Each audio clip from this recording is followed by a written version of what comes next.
todos a paz do Senhor Jesus, amém? Amém. Quantos aqui estão felizes com o Senhor Jesus?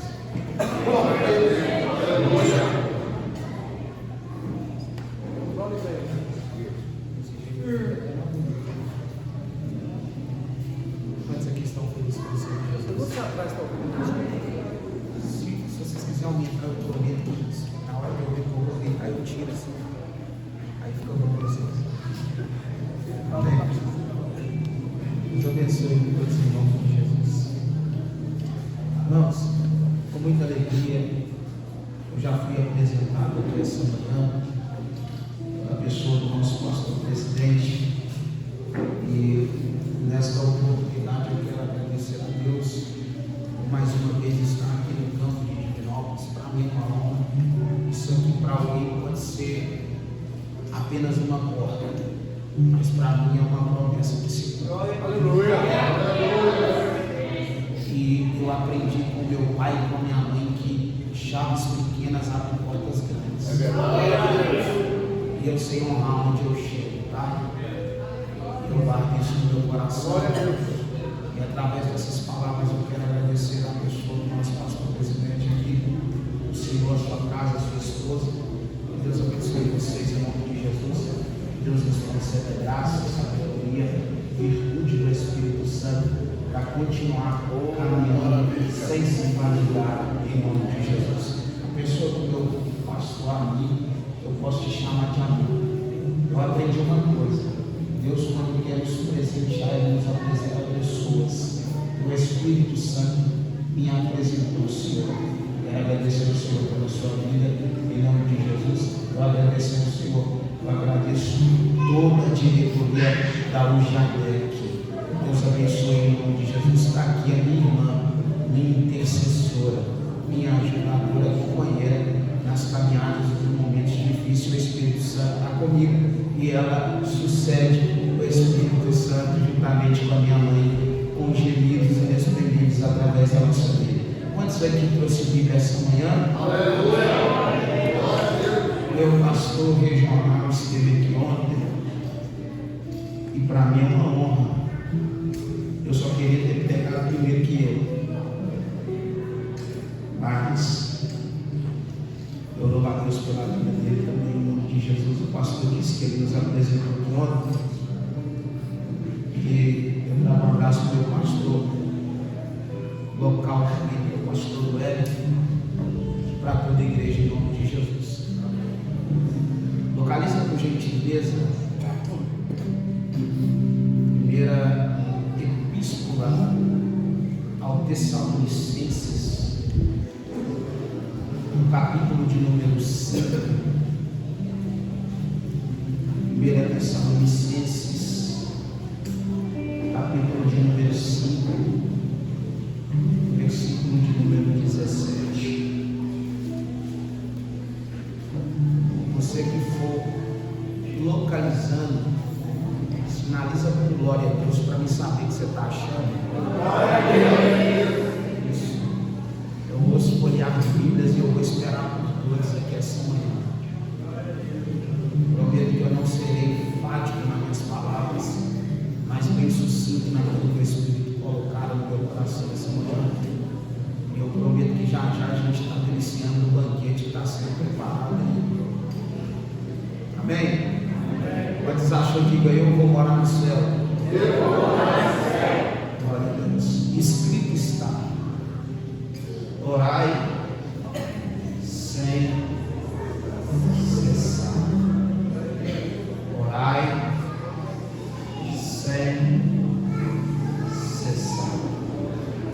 Orai sem cessar. Pode se assentar por gente.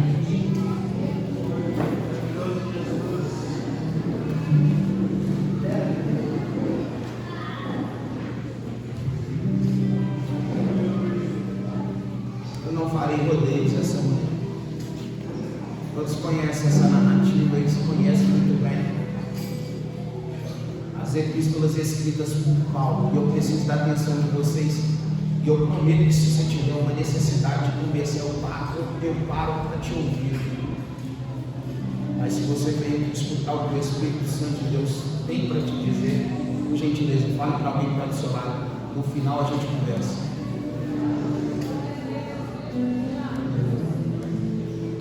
Nós estamos diante de uma ordenança. Nós estamos diante de uma ordenança. E essa ordenança, ela é bem clara. Essa ordenança, ela é bem sucinta.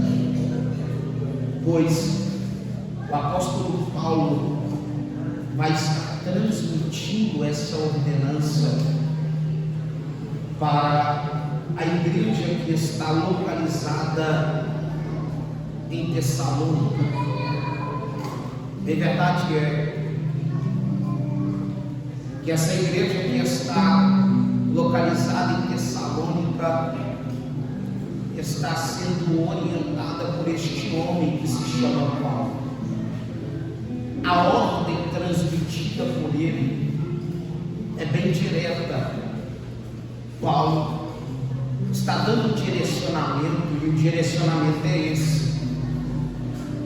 Em breves palavras ele diz: orai sem cessar. Por que é que Paulo está dando essa ordenança à igreja localizada em Tessalônica? Você vai entender e vai compreender. Paulo está dando essa ordenança porque a igreja que está recebendo essa ordenança através dessa epístola não estava passando um momento favorável, não estava passando um momento agradável. O cenário em que Tessalônica está vivenciando, o cenário em que se encontra Tessalônica, é um cenário desconfortável. Haja vista que é válido lembrar que esse período era um dos períodos mais tenebrosos que Paulo vai relatar para a gente em uma das suas epístolas. Em verdade é que quando Paulo está dentro deste cenário, ele valida para a gente que durante essa viagem missionária registrada pelo Dr. Lucas, todos conhecem o Dr. Lucas. Quem foi o Dr. Lucas?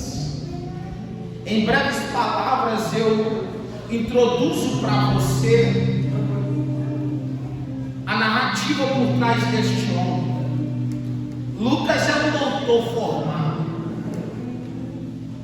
Lucas é alguém que conhece da área da medicina. Todos conhecem e sabem de Bíblia melhor do que eu. Lucas é alguém que é encontrado por Paulo em uma das suas viagens. E este Lucas se disponibiliza a caminhar com este Paulo. E enquanto este Paulo recebe algumas feridas, algumas chagas, esse doutor Lucas faz questão de cuidar deste Paulo como estivera cuidando de si próprio. Em uma dessas viagens, este Lucas é acometido pelas palavras anunciadas por este Paulo, de um Cristo ressurreto, de alguém que fazia prodígios e maravilhas. Pois bem, esse Lucas é arremetido a se submeter ao poderio de quem este apóstolo Paulo está anunciando. E uma vez que essa palavra entra como flecha no coração do Lucas, ele estende a sua mão e aceita esse Jesus como único e suficiente Salvador. Esse Lucas não é mais agora um doutor, cuidador de homens. mas ele passa a se tornar alguém que cuida do físico e do espiritual de quem lhe escuta, porque ele se apaixonou pelo Cristo pregado por Paulo, e isso fez com que o doutorado, isso fez com que o anel, isso fez com que o certificado se submetesse à supremacia de Cristo Messias. Porque eu nunca vi alguém que carrega ofícios importantes na terra que não tenha que se submeter a este Cristo que morreu na cruz do Calvário para nos salvar. Este é Lucas. E Lucas vai começar a narrar para a gente no livro dos Atos dos Apóstolos, no capítulo de número 17, no versículo de número 4 e 5. Lucas vai mostrar para nós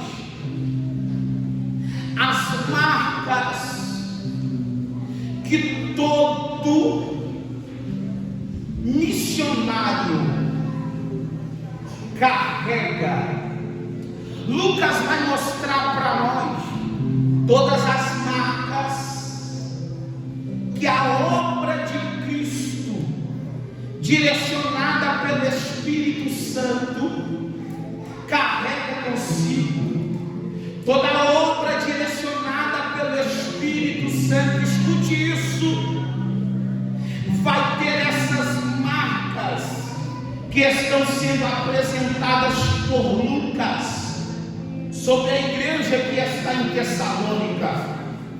Quais são as marcas que Lucas vai apresentar para nós? Versículo de número 18. Nós vamos ver que Lucas está enfatizando sobre os detalhes fatídicos que Paulo vivenciava nas suas missões missionárias. E no versículo de número 4, este Lucas vai dizer que quando Paulo pregou o evangelho naquela cidade, grave isso por gentileza, eu serei sucinto nas minhas palavras. Lucas mostra para a gente que quando Paulo chega em Tessalônica e começa a anunciar o evangelho de Cristo, naquela cidade houve um evento histórico. Que evento histórico que sucedeu o evangelho pregado por Paulo? Diga-se de passagem, uma convenção em massa aconteceu. Enquanto Paulo anunciava as palavras, pessoas saíam da onde estavam, vinham em direção a Paulo, sem conhecer profundamente aquilo que ele anunciava, ajoelhava-se no chão das praças, estendia as suas mãos, abaixavam-se as suas cabeças, choravam incessantemente e gritavam unânimes em uma só voz: nós aceitamos esse Cristo crucificado.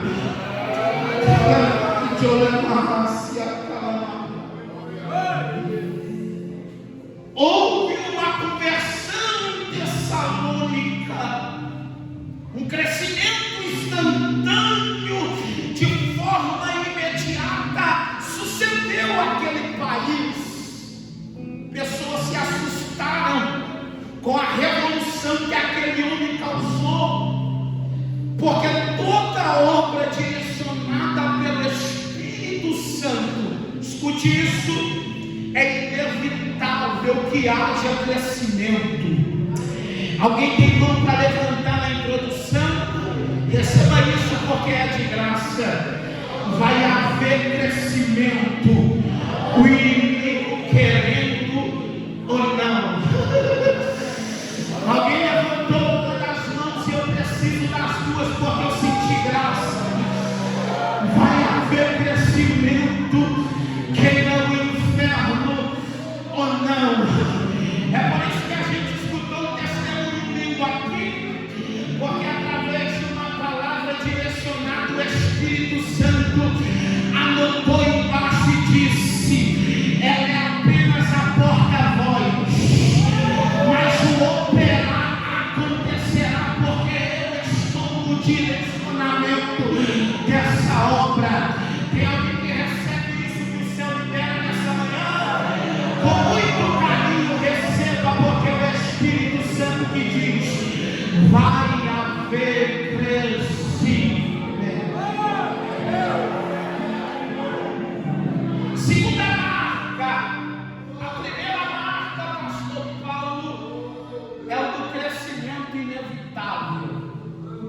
Segunda marca que Lucas apresenta para nós está no versículo de número 5. Da mesma forma, gente, eu não vou dizer isso para que você chore, tá? Mas é a realidade daquilo que é nos apresentado. Grave isso. Da mesma forma que houve crescimento, da mesma forma que houve uma revolução, da mesma forma que houve um salvamento em massa contínuo, houve também uma perseguição.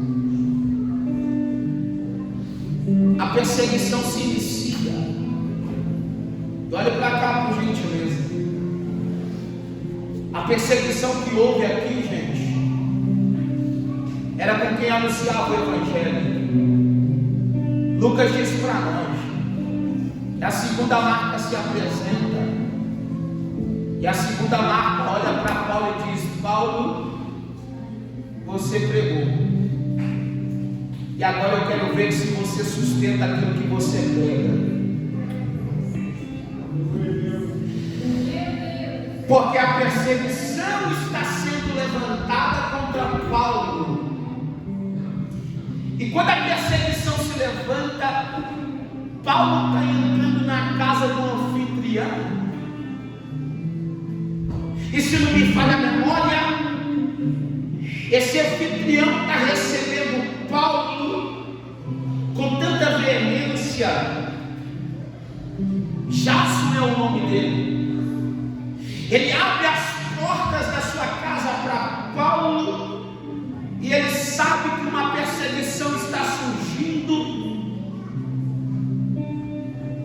porque o intento de Satanás naquele dia, naquela ocasião, era tirar a vida do Paulo, gente,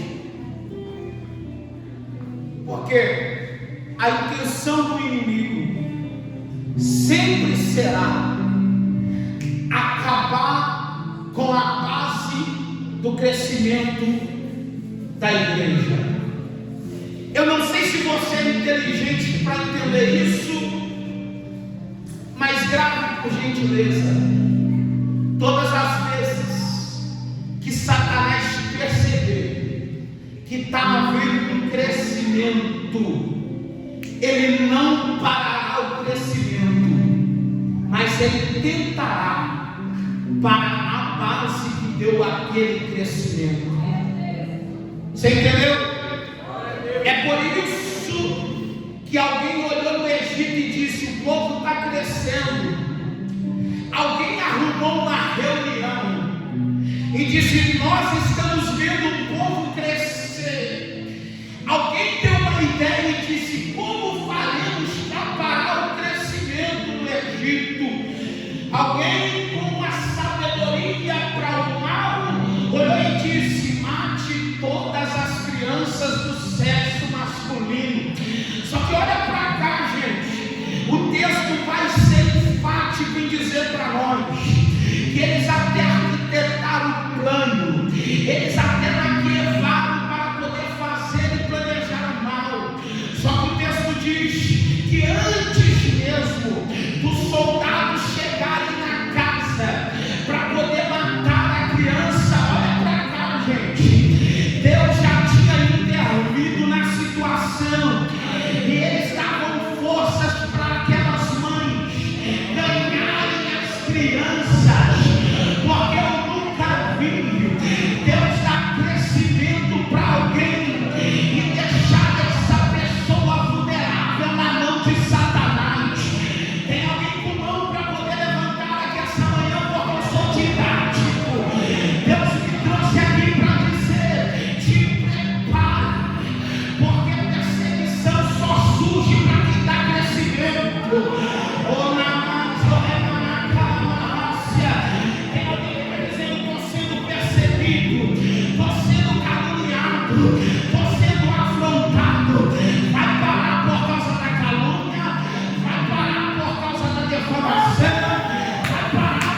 perseguição,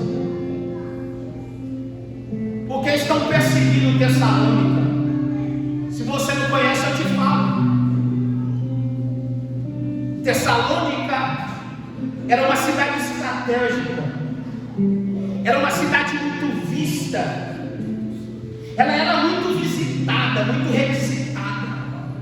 Pessoas atravessavam a Macedônia para poder visitar Tessalônica, porque Tessalônica era como se fosse Dubai hoje em dia. Tudo de riqueza havia em Tessalônica. E olha para cá, Tessalônica era tão requisitada, mas tão requisitada, que quem morava em Tessalônica recebia cidadania romana. E o fato de receber cidadania romana fazia com que eles ficassem livres dos impostos que Roma colocava sobre eles. Então, morar em Roma era como morar em Tessalônica era como morar nos Estados Unidos hoje em dia. Isso não me brilha os olhos, mas quem gosta sabe do que eu estou falando. Então, Tessalônica era uma cidade bastante favorável. Para quem olhava no âmbito natural, via Tessalônica como fonte de renda. Para quem olhava nos olhos naturais, via Tessalônica como um ponto turístico. Para quem olhava com os olhos naturais, eu prego para quem é espiritual, via Tessalônica como um porto financeiro de sucessão. Só que quem via com os olhos espirituais, como Paulo via, ele olhou e disse: Tessalônica é um lugar favorável para mim poder alcançar almas sedentas.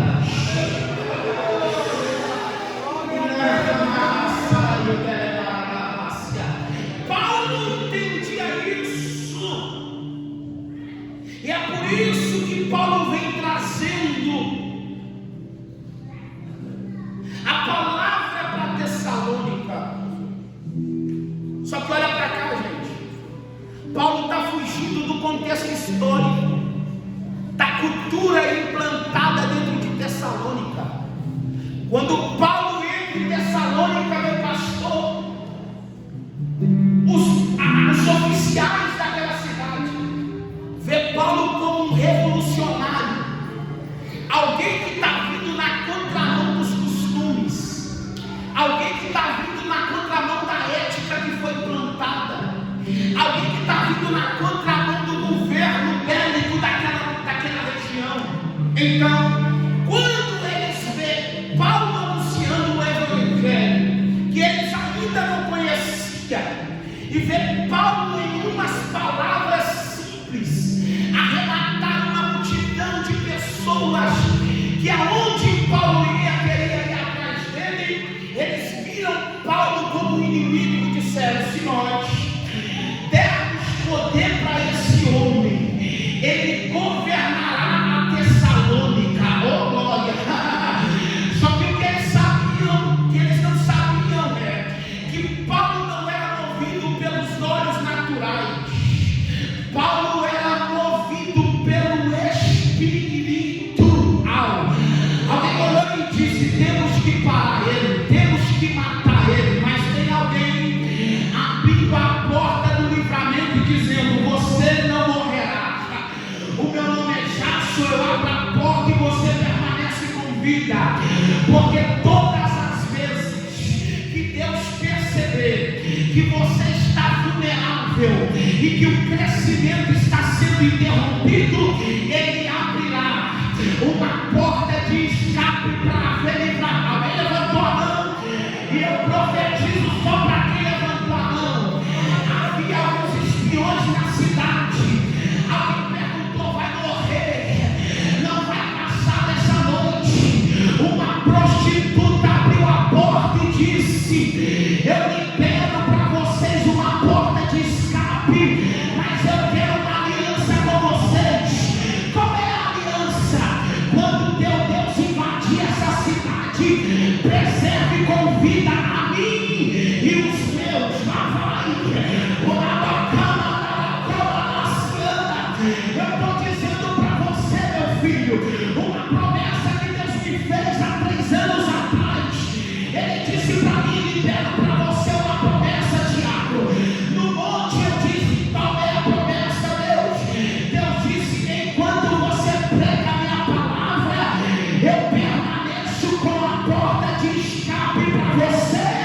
e para a sua casa. Tem alguém que recebe essa profecia? Então levanta a sua mão. Assim grita Deus na minha boca: ninguém da tua casa se perderá, porque a palavra que ele libera será selada até o final. Há um fio de escarlate aqui.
Não se escandalize porque eu vou dizer não. Cansar é normal. Posso ser sincero para você, você não vai ficar triste comigo não? Eu estou cansado.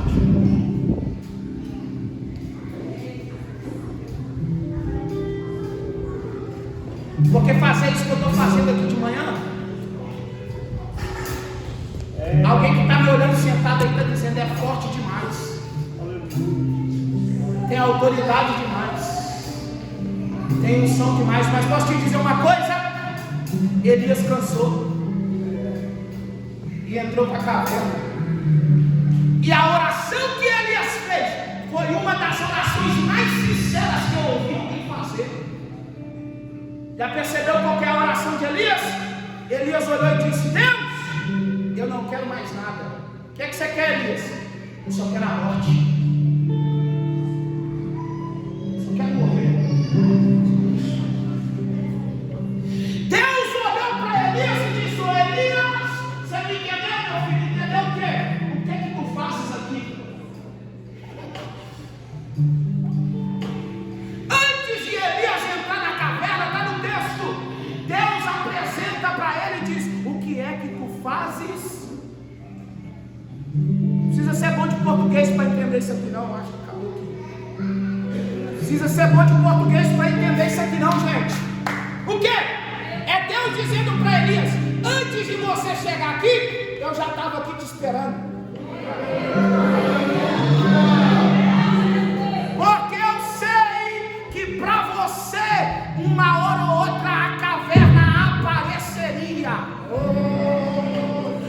Só que eu gosto daquilo que Deus libera para Elias. Tiago, por quê? Porque Deus aparece para Elias e diz para Elias: ô Elias, tem um segredo.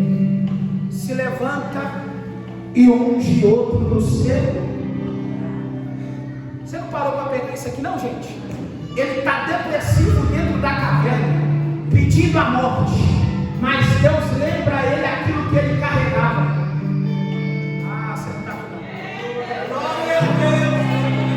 Ele está pedindo a morte dentro da caverna e Deus lembra a ele quem ele é. Se levanta e unge outro em seu lugar. Tiago, não mexeu comigo, lá vai. Deus está olhando para Elias e está dizendo: Elias, eu sei que você tem a morte, eu sei que você está dentro da caverna, mas dentro da sua aljava ainda tem azeite. Se levanta e unge. Levanta a sua mão por gentileza, porque Deus sabe da sua necessidade, mas Ele está dizendo: enquanto você faz para mim, eu trabalho em seu favor. Davi se cansou, gente. Davi entrou para o quarto e olha para cá. O problema não é se cansar. Por quê? Porque os dias mal chegam, mas o dia mal passa. Mas só tem uma coisa que não passa quando o dia mal chega: é a decisão que você toma. Dependendo da decisão que você tomar, isso refletirá ao longo da sua história. E para tentar consertar, na maioria das vezes, não está certo. Davi se cansou e entrou para o quarto. E eu posso dizer uma coisa para você: a maior guerra que Davi enfrentou não foi diante dos irmãos matando Golias. A maior guerra que Davi enfrentou foi quando ele se cansou e entrou para o quarto. Porque quando ele se cansa e entra para o quarto, ele vê aberto o que não era para ver. A janela da vulnerabilidade estava aberta e Davi caiu. Porque cansar é normal. O problema é o que você faz quando o cansaço chega.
volta para casa.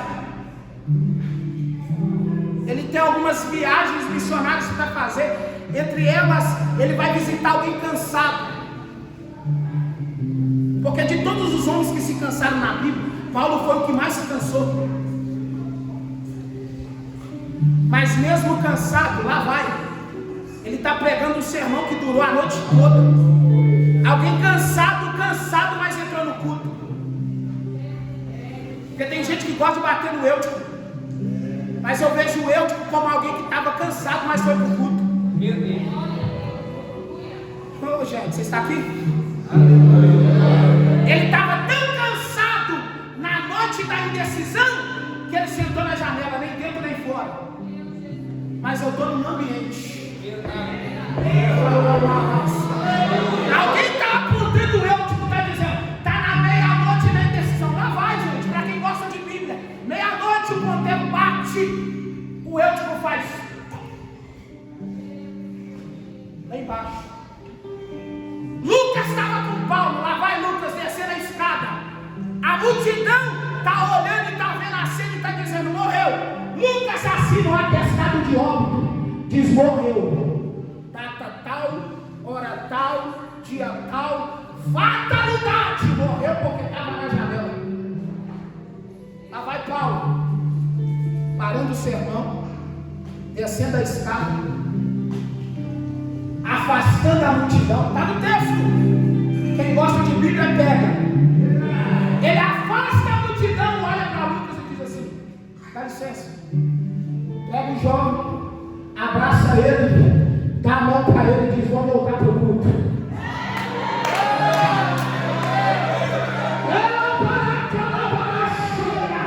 Alguém disse morreu.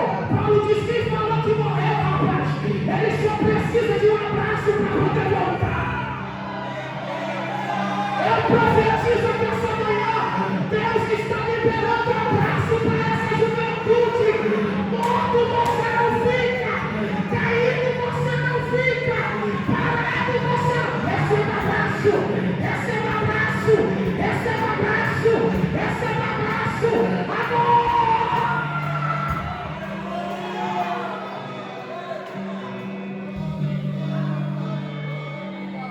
Voltar para o culto, meu filho, vou voltar para o culto.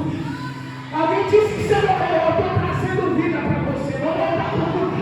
Alguém disse que caiu na meia-noite da indecisão, vou voltar para o culto. Alguém disse que está indeciso, não sabe se sai ou se entra, mas está no ambiente.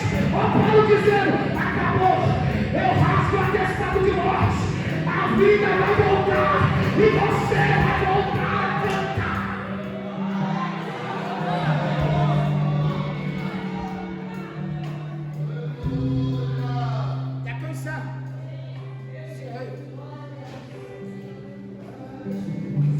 Sabe o que o inimigo estava fazendo? Estava pegando pesado com Tessalônica, gente. Porque Satanás não brinca de ser Satanás, tá? Você brinca com Deus, ele não brinca não. Desculpa, eu tenho que falar isso aqui. A gente brinca com ele, mas Satanás não. Satanás está pegando pesado com Tessalônica, pastor. Os historiadores dizem, além daquilo que Lucas compreende para a gente, os historiadores dizem que o pesar de Satanás era tão grande que eles não vendo mais Paulo em Tessalônica, o que é que eles fazem? Eles vão tocar na ferida que Paulo deixa.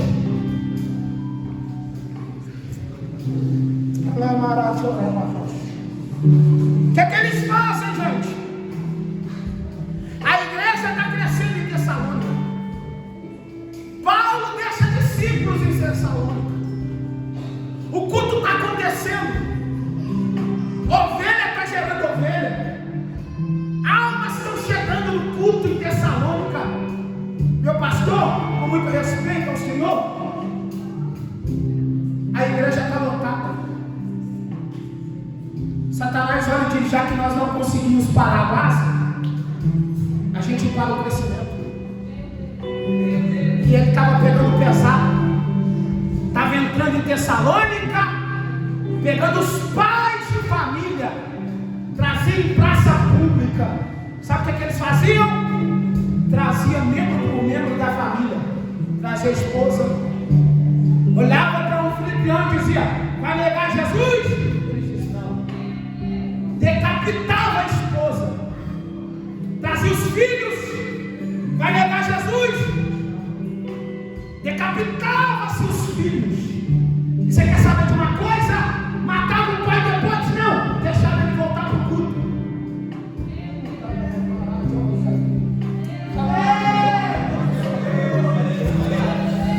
Porque eles pensavam: se a gente não conseguiu tirar Cristo dele enquanto ele via as famílias morrendo, não vai ser agora que a gente vai tirar.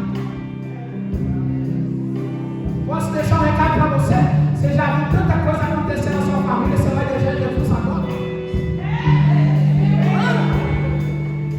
Você já viu tantos milagres acontecer, vai deixar Satanás colocar em você esse espírito cético de não acreditar mais naquilo que Deus faz? Vai negar? Não nego. Tem certeza? Tenho. Matei todo mundo, volta para o culto. Fazia isso sucessivamente. Eles mataram. E você quer saber de uma coisa? A igreja parou? Não. Está no texto. Lucas está dizendo: e a igreja só?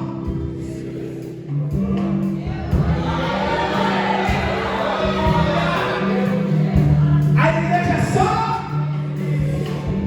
Não, gente, vocês não estão aqui não. Olha para cá. Satanás estava pegando pesado. E lá vai Paulo, triste, porque tinha que sair correndo.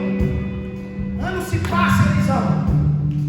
Paulo está se lamentando, meu pastor, e aqui eu entrego o Senhor. Ele foi embora, mas a mente dele está em Tessalônica. Ele saiu corrido de lá, mas o espírito dele chorava. E ele queria saber como estava Tessalônica. Olha para cá. Ele vai chamar Timóteo. Vai dizer: ô Timóteo, eu tenho uma missão para você. Qual é? Eu preciso que você vá para Tessalônica, porque eu quero saber como é que está a igreja lá, Timóteo.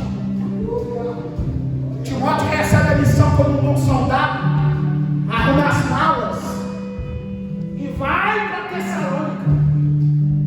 Quando ele chega em Tessalônica, ele fica pasmo com o que ele vê. A alma de Timóteo chora. Lá vai Timóteo pegando a mala, voltando para casa. Quando o Paulo vê Timóteo, Paulo pergunta para Timóteo: Timóteo, quais são as notícias de Tessalônica?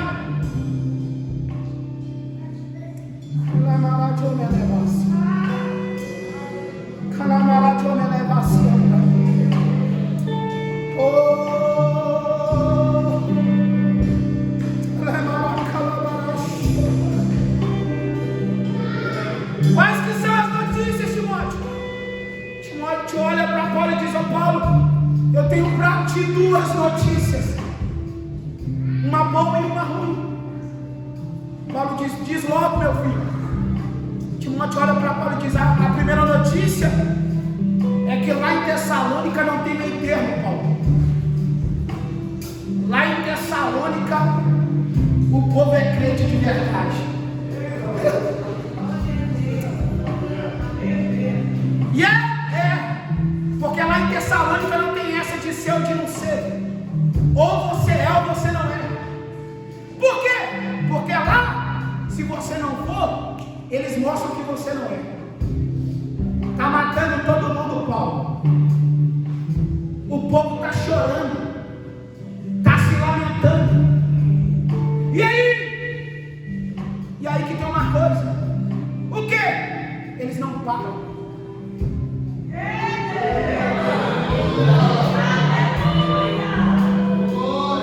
Eles não negam Paulo. A igreja em Tessalônica está só crescendo. Satanás investiu pesado, Paulo, para a igreja em Tessalônica, mas eles não negam. Aí Paulo vai escrever um dos versículos mais lindos da sua epístola, que para mim é um dos mais lindos que eu vi Paulo escrevendo. Ele vai escrever em 1 Tessalonicenses capítulo de número 6. Ele vai dizer assim: eu dou graças a Deus, porque vocês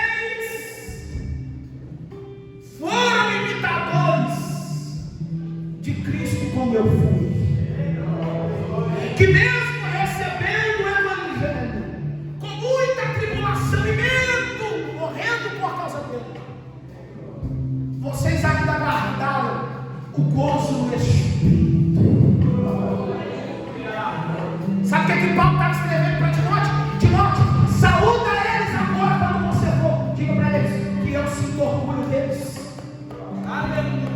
porque eles receberam o Evangelho de Cristo, mesmo com tribulação e morte, mas eles guardaram o gozo no Espírito. Sabe o que Paulo está falando? Você sabe o que é gozo? Vou dizer para você. O que Paulo está falando é: eu sei que vocês tinham tudo para parar, eu sei que vocês tinham tudo para tirar a vida de vocês, mas vocês ainda guardaram a alegria do Espírito. Sabe o que é guardar a alegria do Espírito? É saber que hoje está ruim, mas amanhã ele vai te dar outra oportunidade para você acordar. Já teve noites de eu dormir não querendo acordar, gente. Já teve noites de eu dormir dizendo para Deus: Deus, faz como o Senhor fez com meu pai, me leva, eu não quero mais. Só que Deus me diz: Tiago, tem algo em você que eu estou preservando, meu filho. Você não quer, mas tem gente que quer. Você não pode, mas tem gente que está ansiando por isso. É por isso que eu trouxe uma palavra para alguém: guarde o gozo no Espírito. Terminei. Paulo, diga, Timóteo, Satanás está investindo pesado. Está matando todo mundo. Você vai voltar lá, Timóteo. Você vai voltar lá, Timóteo.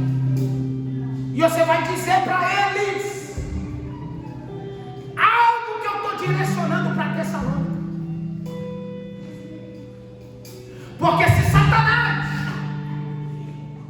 se rebelou contra nós, contra a igreja de Tessalônica, e apresentou para nós a morte, nós, a igreja de Cristo, vamos apresentar para eles a maior ferramenta que a gente tem. E aqui eu prego o versículo que eu li. Timóteo pergunta para Paulo: qual a ferramenta que a gente tem? Paulo olha e diz: volta lá para Tessalônica e diz para eles que se o inferno declarou guerra contra nós, a igreja de Cristo, estamos em constante oração. Fique de pé. Fique de pé. Nós estamos em constante oração. Orai sem cessar. Eu sei que você já deve estar cansado, gente. Eu sei que a minha voz já foi embora. Mas olha para cá. Sabe o que Paulo está dizendo? Ele está gritando para Tessalônica: orai sem cessar. Como é que você fala para alguém orar sem cessar na tribulação, gente? É Paulo dizendo: eles declararam guerra contra a gente, mas a gente ainda tem a ferramenta que eles não têm. E eu posso dizer uma coisa para você: sabe o que Paulo está querendo falar para eles? Orai sem cessar é uma declaração de guerra. É Paulo declarando guerra contra o inferno, meu pastor. É Paulo olhando para Tessalônica e dizendo: a gente está declarando guerra contra o inferno. Sabe o que Paulo está querendo dizer? Orar sem cessar. Sabe Paulo dizendo: orar aqui não é você orar cansado quando você ora o Pai Nosso, quando você vai dormir. Orar aqui não é uma escolha. O que Paulo está dizendo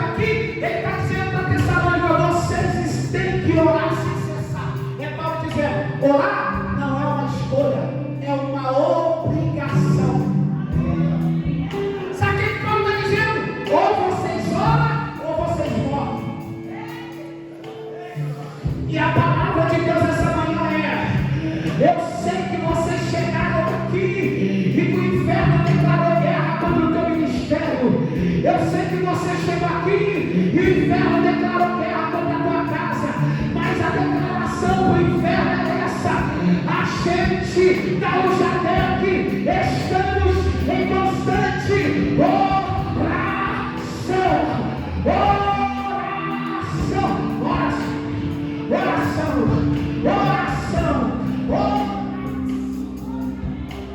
Meu Deus, feche seus olhos.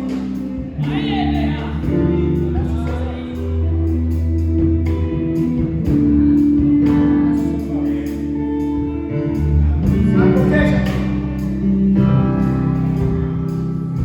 Porque eu aprendi uma coisa: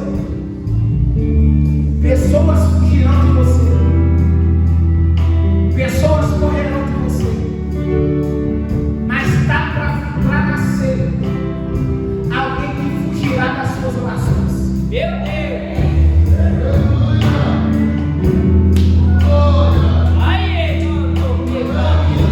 Minha mãe um dia olhou para mim e disse: quem vai? Eu olhei para ela e disse: eu vou. Ela disse: aonde eu não vou, minha oração chega.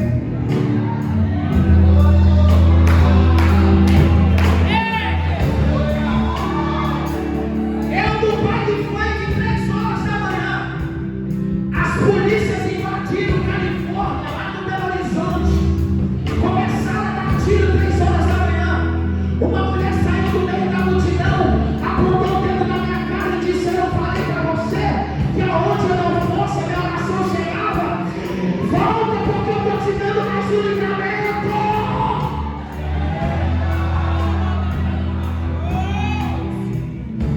Eu estou encerrando agora. Meus primos de parte de pai é tudo traficante. Baixinho, para encerrar. Meus primos por parte de pai é tudo assaltante. Rouba mercadoria de carreta. Eu tenho 3 primos. Eles estão presos. Eu fora da igreja. Eles olharam para mim e disseram: ô Tiago, eu sei que você dirige muito bem. A gente está supervisionando um caminhão da Sardia já tem 2 meses. Você não vai ter que fazer nada.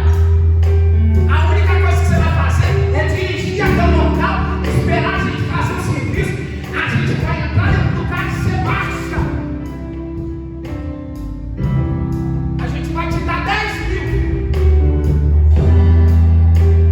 Eu fora da igreja olhei e falei assim: tô dentro. Fechado. Vambora. Isso foi numa quarta-feira. O assalto estava marcado para sexta-feira, 6 horas da tarde. Meu primo, o Hélito, me ligou. Disse: aí, você vai? Falei: lógico.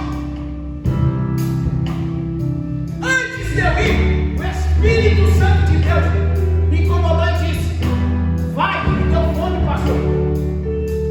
E só na casa da minha outra avó que tinha comida.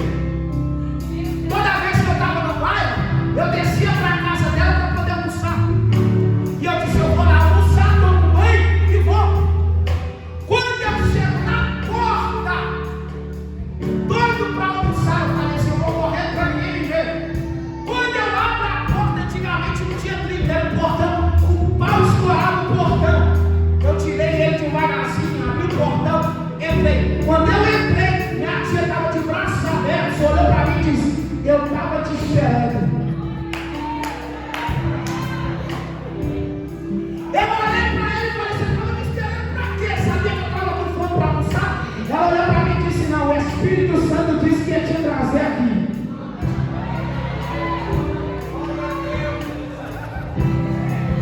Eu olhei para ele e disse: o que é que ele falou com você? Ele manda te dizer: você pode até ir, mas quando você voltar, eu não troco uma fralda sua. Eu olhei para ela e disse: como é que é? Ela disse: o Espírito Santo de Deus tirou meu sono essa madrugada. O nome dela é Elaine. Ela olhou para mim e disse assim: o Espírito Santo me incomodou e disse para mim que você viria almoçar. E assim diz Deus para ti: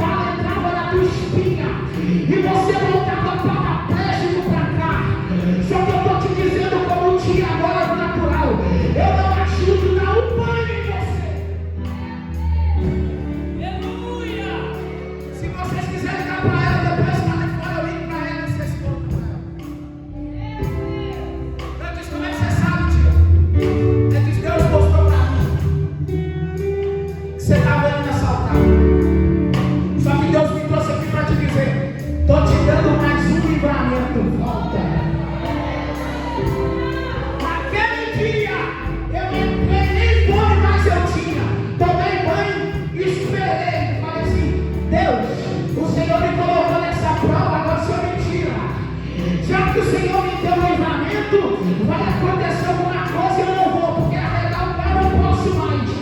Eu fiz compromisso. De repente o telefone toca. Quando eu atendo, meu primo disse: deu ruim. Por quê? 2 dos nossos foram presos e eu estou sendo procurado agora. Não dá pra gente ir. Eu falei muito bem, porque eu escuto a voz de Deus. E ele disse pra mim que se eu fosse, eu não voltaria bem.